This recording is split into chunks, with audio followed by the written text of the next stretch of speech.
This is Fox 5 Morning News. With the temperatures on the rise, people everywhere are trying to get into shape. The most difficult thing to shake while looking to shed the pounds is the cravings for a little morsel of something sweet or salty. But according to a recent food study by Yale, those food cravings are actually similar to the cravings a drug addict has for another hit.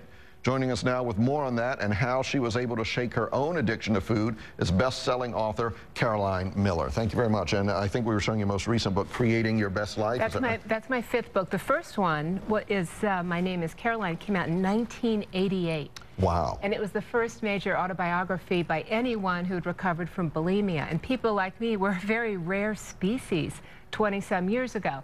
But I was really delighted to see this study. It's just not a surprise to anyone like me because, you know, when you're kind of compulsively driven to eat food, and in my case to purge it or to over-exercise or whatever, you do feel like a drug addict. You feel like an alcoholic. You feel out of control. But it tends to be these high-achieving, for the most part, women who use food kind of as a drug, as an escape.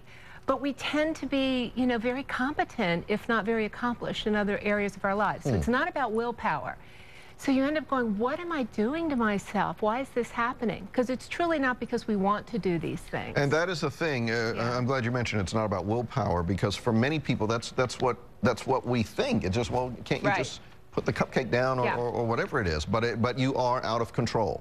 Well, you feel out of control, and I always felt like it was a switch had been tripped in my brain. I mean, here I am at Harvard University, magna cum laude, you know, by all intents and purposes, very, very successful by certainly Washington, D.C. standards.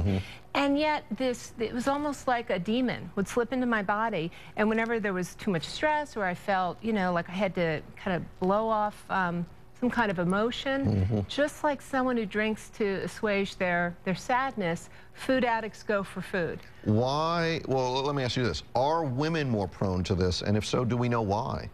I would think that food addicts, for the most part, are going to be women, but probably not for the reasons people think.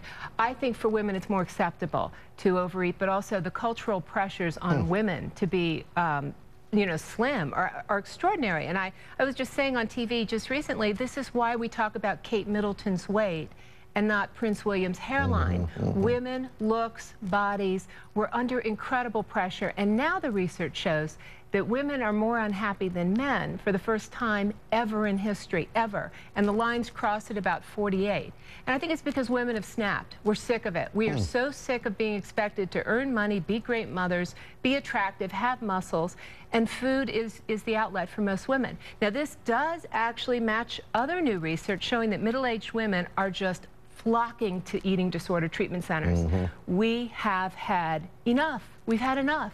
Understanding that we're not going to solve this problem for people in 2 minutes, the 2 minutes we have left, how does someone begin to get themselves off of this dependency on food? Well, I think you first have to ask for help and look for help. There are wonderful support groups like Overeaters Anonymous. It's a 12-step program, really identical to Alcoholics Anonymous. I would really recommend that anyone look at that. You have to have hope. And to have hope, you have to know people who have recovered from eating disorders.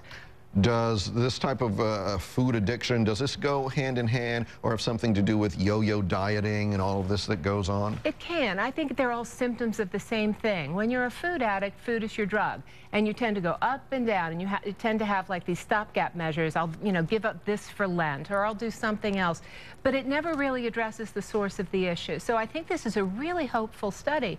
And there's a direct link between my first book, My Name is Caroline, and my latest book, Creating Your Best Life, because it's about goals and happiness. You know, I was pursuing all the wrong goals back in the 70s and 80s, had to look a certain way. And I really became obsessed with how do people go after the right goals that really do bring joy.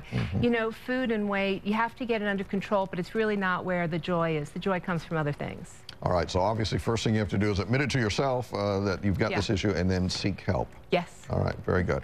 Caroline Miller, thank you very much for coming in. I wish we had more time, but hopefully people are hearing the message and they know that where you came from with this as well, and it will help them to get some relief. Thank you very much. We appreciate it. Steve, back to you. All right.